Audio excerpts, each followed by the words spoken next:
Eastern. All right, welcome back. We're joined now by Fox NFL analyst Tony Gonzalez and Steelers legend James Harrison. All right, let's move to some big stories, starting with the Cowboys, where ESPN's Josina Anderson is reporting that the Cowboys are trading a first-round pick to Oakland for wide receiver Amari Cooper. The Cowboys receiving corps has struggled all year, so adding Cooper could provide a much-needed downfield threat.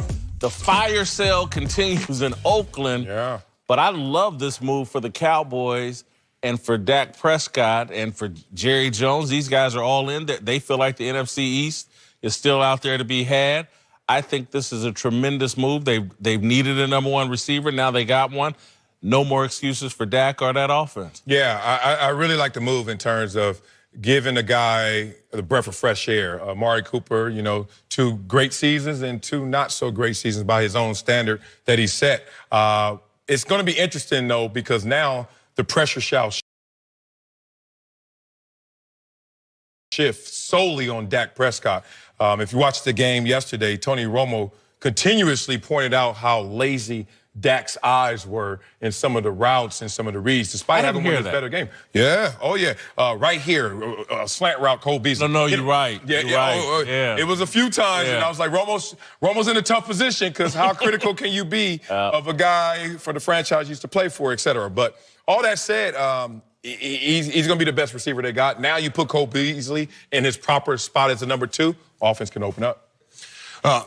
First of all, I look at it from both sides. First of all, everything that I've been saying about Gruden, this is part of it, okay? This is part of that routine that I think it's that New England Patriots. We're getting rid of all of our players. We're going to stack these first-round picks. We're going to hit Vegas with this new team. In about 2 or 3 years, you're going to see the Raiders at the top of the NFL league. That's what I believe. But going back to the Cowboys, what this does for them, yes, it adds that receiver. Remember Cole Beasley came out a couple weeks ago saying, hey, watch the tape. We're getting open. So it doesn't matter if you're getting open or not. Dak still has to hit you. And this is my thing about Dak Prescott.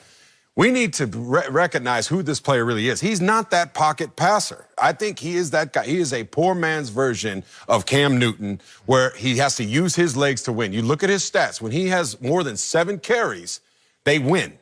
They win. He's undefeated. He's never lost. So great move, great receiver. I think it's still going to help the team no matter what. But at the same time, we have to accept who Dak is, and he has to shift his game to more like Cam Newton if this is going to be successful. Yeah, I definitely agree with you. Dak is not going to be that pocket, quarterback that's going to sit there and get you 300 yards, 350, a game, and, hit guys, with laser shots here and there everywhere across the field. He's a guy that, he needs a running game behind him so that he can, be able to sit back, do the play action, get that long ball out there, and, be effective for that team. But this will be a great move for the Cowboys. Here's what both of y'all are missing, and you just hinted at it. Dak needs a running game, and the offense needs a running game. And if you watch that game yesterday, they need someone to stretch the field to get those safeties out of the box. Ezekiel Elliott was very ineffective yesterday. One of the Redskins bottled him up rather easily, and I think that's what this move is as much about. Providing Dak some help, but also providing Zeke some help with a guy that can get those safeties out of the box. Yeah, same thing happened in New England with Josh Gordon. And him just getting on the field, all of a sudden you see him 4 consecutive games, 38-plus points. Why? Even if Josh Gordon's not going off, it's just the threat, just the fact that now he affects what you think is coming from the offense. So I think he can have that same effect here, but I'm more with Tony.